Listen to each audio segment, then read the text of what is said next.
Sign up for Extra Tug now, home of the new exclusive Satan content. And also, if you don't do it, I'm gonna make sure Trump gets a third term. Or if you do it, Trump gets a third term. It depends on your politics. Either way, just sign up. Bleh. Bleh. I don't know what sound. Hate those things. I don't know what sound a vampire makes.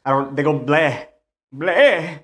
It's really hard to find a good vampire costume because it's normally just a cape and teeth, which is fair. There's only so many things a vampire could be wearing, but Jesus Christ. It's just, it felt like a loss when this came in the mail. But anyway, I digress. Vampires. Today we're talking about vampires. Reanimated corpses that survive by drinking blood, I think. But I think that's what zombies are, but zombies eat brains. I don't really know, I can't pin down what a vampire is. Vampires gotta be one of the top tier ghouls in the freaky deaky parade, which is why we had to honor them for Vaguely Spooky Month. Even though Halloween brings the bloodsuckers out from under the shadows, for better or worse, they're actually with us all year round. From Sinners to Sesame Street, they've saturated every bit of our culture and have done for millennia. With ancient roots that stretch back even further than the Bible. You know, bestseller, Jesus. And why is this? Well, maybe it's because they represent the darkest fears at the root of our culture. You know, death. Oh, that's pretty much it. But also, they make us a little horny. Just a touch. Or a lot, depending on what you're into. I mean, yeah, technically they're corpses, but they can be hot corpses. And speaking of hot corpses, extratug.com, $4 a month. I'm not going to explain why that's referencing Extra Tug, but it's actually involved. $4 a month, you guys know about it. Anyway, whether you're a fan of the seductive or the silly version, these fanged horror villains are deeply ingrained in our culture, giving us all raging fear boners, which is a real thing people get, and I think that's really funny. I can't imagine being so scared I get a boner. You have to explain a lot of things at once. Like someone's holding a gun to your head and you're like, I know, but let me explain. But tonight, my Tuglets, we're going to dive into the horror lore of vampires. But first, you'll have to invite me in. Which is such a dumb rule for a creature to have. And like, I have to count grains of sand, and I'm afraid of garlic. Vampires are stupid. Man, I could go for a nice, delicious, soft beverage. But oh no, those are full of bad chemicals that make you die sooner, and they also have nothing to do with SpongeBob. And I don't know about you, but when I put a refreshing bev to my lips, if SpongeBob's not involved, I'm not swallowing. Hey Tucker, I think I found the flavor you've been craving. Well, stop talking about it and put it in my gosh darn hands already. Well, don't bark at me like I'm your servant, but here you go. Whoa, it's an Ollie Bob. It's a SpongeBob Ollie Pop. Ollie Pop just dropped their new flavor, Pineapple Paradise, jam-packed with 6 grams of gut-supporting fiber. This bad boy is dripping with pineapple mandarin flavor. Oh, delicious. And for some reason, when I look at this can, I am filled with genuine emotion. I'm filled with overwhelming emotion when I look at this can. Each box has the chance to come with 5 different SpongeBob faces on it, which makes it collectible and desirable. Obviously, I was able to acquire the Pirate SpongeBob can, which scientifically is the best one you can get. Available at Target, Walmart, Whole Foods, and other major retailers. Do you want to try an Ollie Pop? Get $2 off any 4-pack flavor of Ollie Pop. I do suggest you get Pineapple Paradise. I've been talking about it this whole time. Just click the link, enter your number, and get a $2 off coupon that it works at most major retailers. SpongeBob Ollie Pop. I have not discussed with them whether or not I'm allowed to call it an Ollie Bob, but it's right there. I don't know why they didn't do it themselves. Even though we have sexy vampires, teen vampires, funny vampires, and spokesperson vampires today, the roots of these undead pop culture icons are incredibly disturbing. Scholars believe that the first instances of vampires come from a class of demons in Mesopotamian mythology. Dating back to at least 4000 BCE, the Edemu were feared by Mesopotamian mothers. These proto-vampires were the results of dead people not being properly buried. Properly buried. Without a funeral offering, these souls were doomed to wander the earth, often taking spiteful revenge by haunting the living. In particular, they loved sucking the soul out of sleeping children. Pause.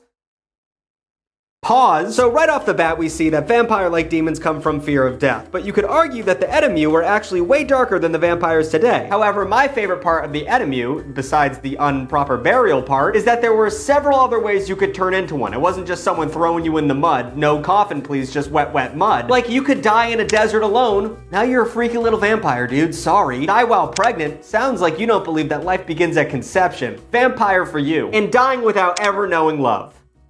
A lot of my viewers would be vampires. Mesopotamian mythology also included a female demon named Lamashtu, who was the daughter of the sky god Anu, or Anu. I don't know how they pronounced these words back then. I don't think anyone does. Lamashtu was pure insanity. She held a double-headed serpent in each hand as a dog suckled from her right breast and a pig suckled from her left breast. Like I said, vampires have deep roots in just being weirdly horny all the time. And if that wasn't terrifying enough, she was pure evil, dude. She killed unborn children in their mother's wombs and snatched newborns from their cradles so she could suck on their blood and bone marrow. Which, I don't know why historically like all the up Christmas stuff too, like it all goes back to killing kids. I don't know why that is. I don't know why historically we want to eat children so much, so often. Probably something I'm too stupid to understand. Several centuries later, the Greeks rebooted the story of Lamashtu with their own horrific, blood-sucking demon woman, Lamia, or Lamia. I'm gonna say Lamia, because it sounds like labia. According to myth, Lamia was the queen of Libya who had the hots for Zeus. After Zeus's wife found out that Lamia was getting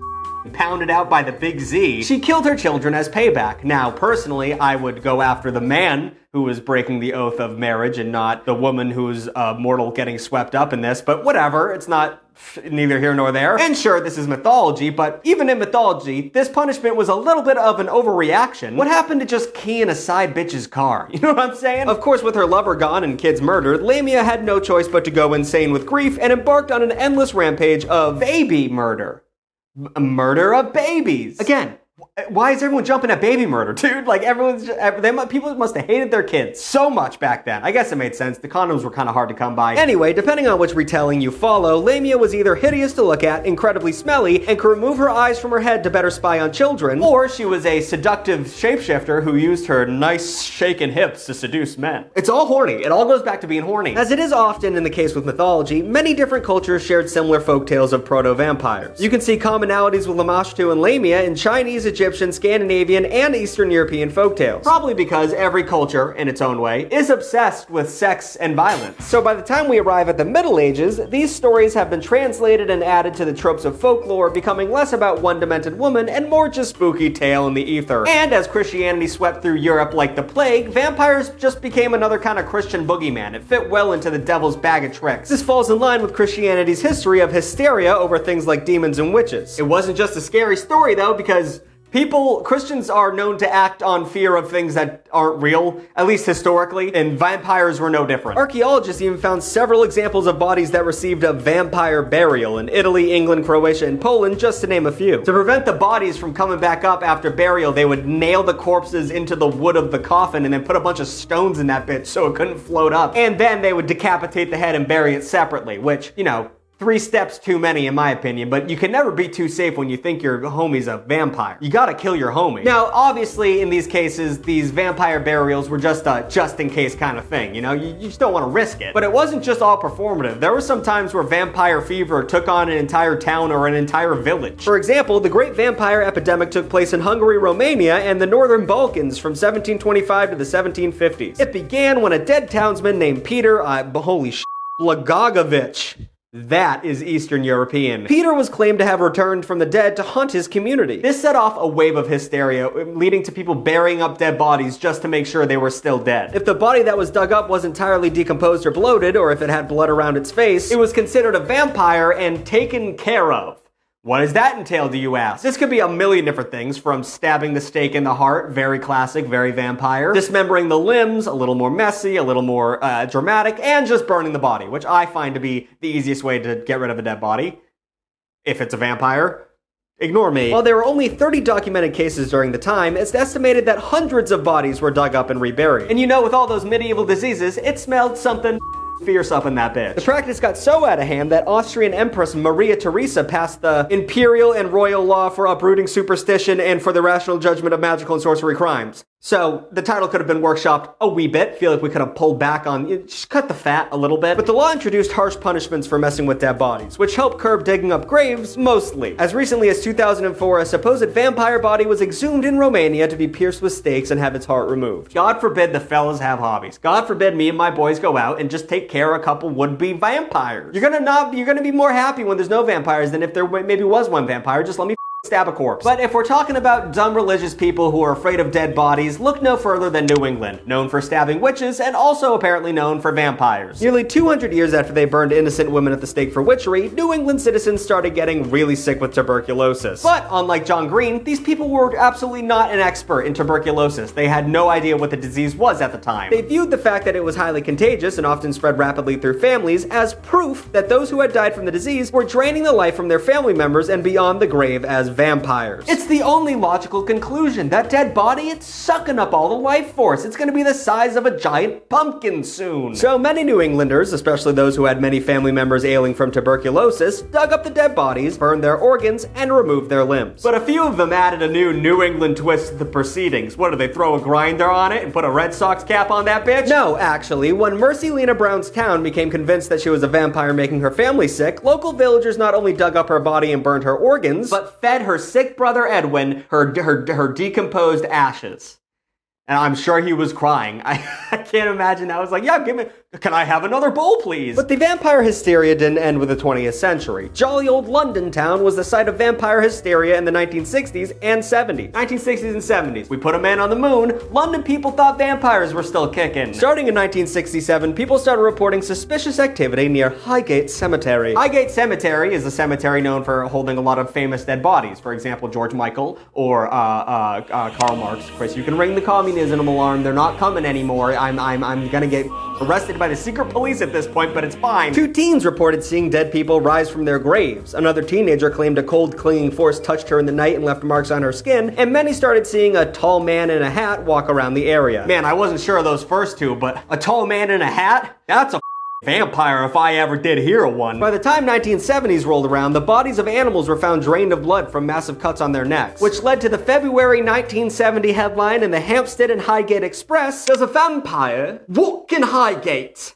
And they spelled vampire with a Y because British people are annoying with how they spell things. That is not how you spell tire. Ye old tavern ass spelling. However, not only did this pique the general public's curiosity, but it also brought 2 self-described vampire hunters out of the woodwork. David Farrant, a self-proclaimed magician, and Sean Manchester, a self-proclaimed exorcist and vampire hunter. Both claim to be able to handle the situation at Highgate. I think it's very funny though to be like, hey, did you hear about the vampire? And he's like, yeah, I hunt those.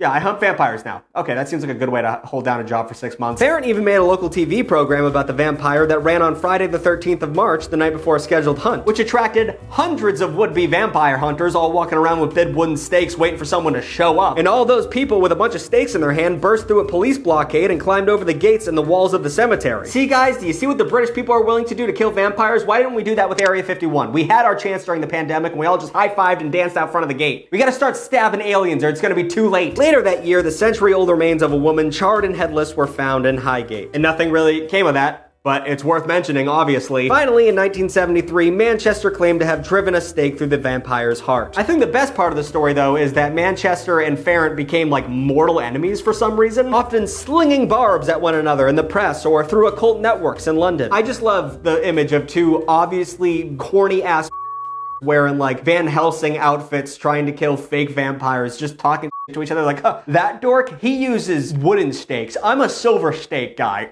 He's kind of a big dork and I'm really cool. Putting England's weird 20th century hysteria aside, for over a century, vampires have primarily been fodder for fantasy and fiction. As these folk tales and myths kind of morphed over time with the changing cultural landscape, the composite traits of early proto-vampires coalesced into one prototypical version. Vampires were scaring generations forever, but they didn't really have like one theme or one name to pin it under. But near the end of the 18th century, poems began mentioning vampires more frequently, until John William Polidori published the short story, The Vampire, in 1819. The story took an amalgamation of all the vampire folk tales of the centuries before it and put it all into one character. Polidori's vampire, Lord Ruthven, wasn't a stinky, scary monster. He was a wealthy and arrogant aristocrat, enabling him to go undetected and waltzed amongst the living. The Vampire was also the time where, like, seduction was added to the vampire's whole thing, as Lord Ruthven was a charming and aristocratic, pompous kind of a prick. And Polidori pretty much makes the connection between vampires sucking blood and sex, which we're all sucking something at the end of the day. This led to a trend in vampire literature with serialized novels like Varney the Vampire and the first lesbian vampire novel ever written, Carmilla, in 1872. And no surprise here, a man wrote Carmilla because we just love lesbians. I'm like Link, brother, I love a lesbian. But who better to tell the tale of lusty flesh between two women than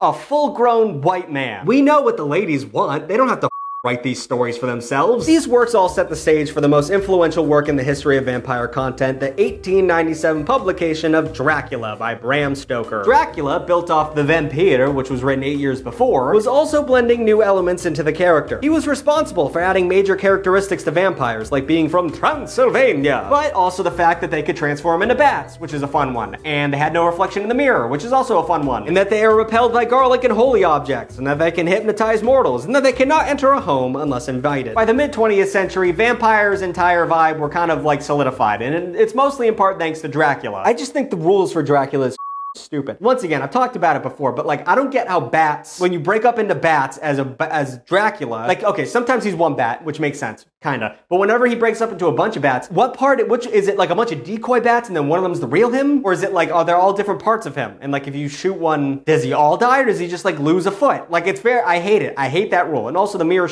confuses me. Because all cameras use lenses. So I feel like if you recorded a vampire, I don't know, dude. I'm running out of steam. The burgeoning film industry used this charming bloodsucker Dracula as a readily recognizable character to draw upon. In fact, Dracula is the most commonly portrayed literary character of all time. That is so hard to say. Literary character. Starting with 1992's Nosferatu, a film that was such a blatant ripoff of Dracula that Stoker's widow sued the filmmakers. The lawsuit ruled in favor of Stoker's family and made it so all copies of the film had to be destroyed. But several had already made their way to the US, baby.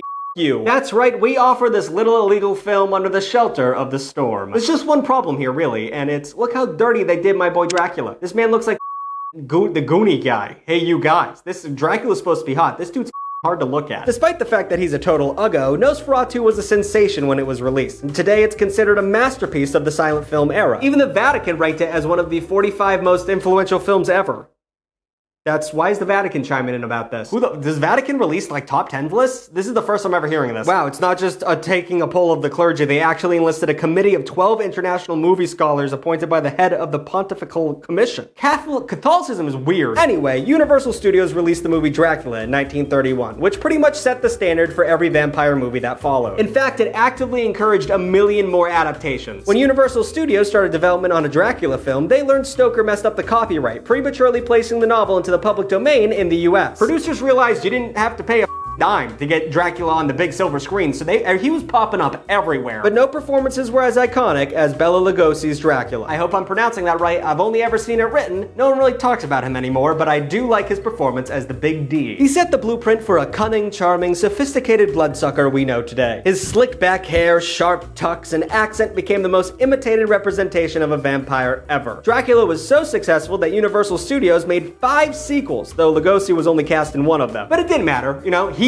Dracula. That's Dracula. Dracula looks like this, he talks like that, and that's what Dracula does. He is Dracula forever. He would play other vampires throughout his career, each one basically Count Dracula and everything but name. But the importance of this depiction of a vampire cannot be overstated. Everyone from Sesame Street's Count Von Count to breakfast cereal's Count Chocula riffs on Lugosi's performance. It also brought vampires into the mainstream culture. Like before, people were like, oh, vampires, yeah, I think, and now it's like that, yeah, no, that's a vampire dog. No, they got big pointy fangs, brother. Not only were they all over the silver screen, they were also haunting your TV. Sometimes they even seemed practically defanged. Like The Munsters, an ABC show that aired in the mid-60s. Nothing about The Munsters was supposed to be scary. It was just a sitcom that featured a family of monsters. And you want to talk about sexy vampires, the character Lily Monster was a total babe. She comes to my door, I'm not going to be like, where are your credentials? I'm going to be like, come right in, miss. Come right, sit on my lap, please. I know you, whatever, I don't care. I know what you are, come on in. The character that really stole the show, though, was the grandpa, Count Sam Dracula, who was a wisecracking, sarcastic smartass. And even though the Munsters would get canceled after Adam West would show up doing Batman and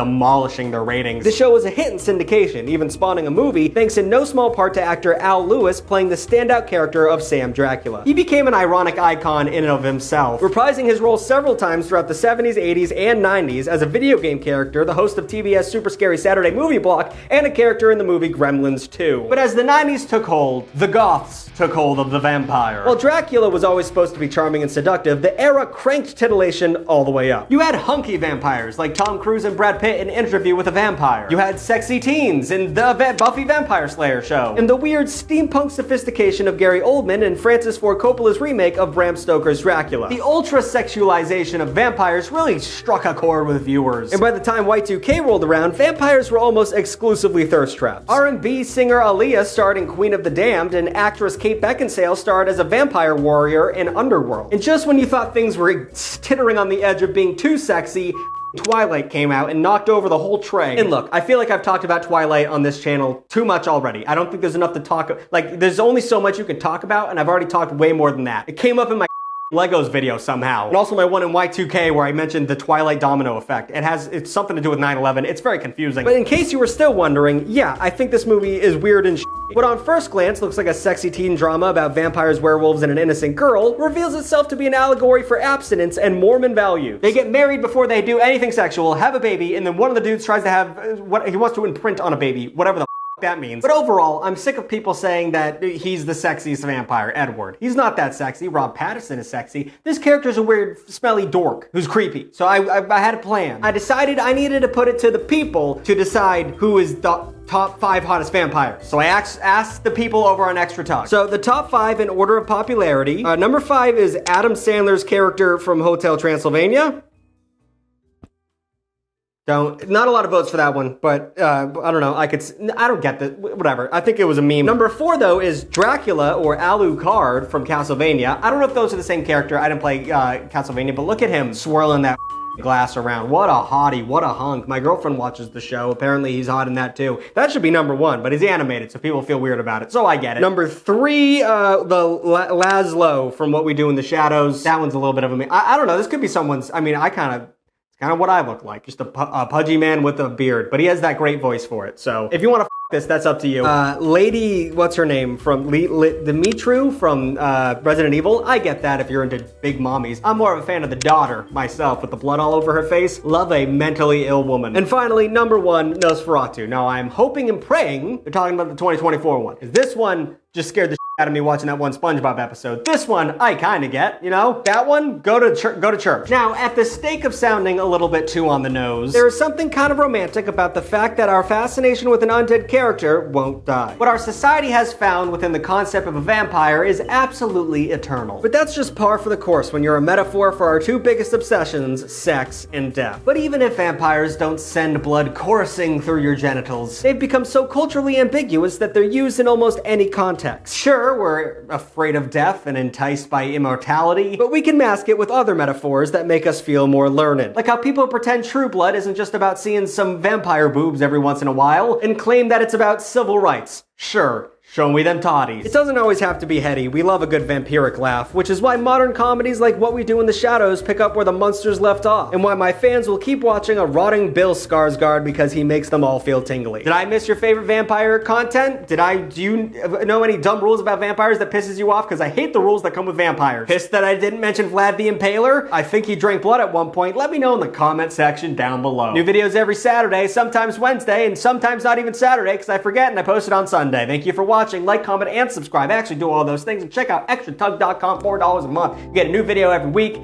It's often dirty and raunchy. We talk about up things over there. You get Satan content. You get your name at the end of the video, which I think a lot of you, main reason you guys do this is to get your name up here. But also you get to support me, and I get to buy costumes off of dumbass websites, and they're all children's. Every costume I'm wearing right now is a children's costume. You should, I'm sure, I don't know if you've seen the Minions costume yet, but that thing up my crotch for like a week. Anyway, thank you guys for watching. Have a good one.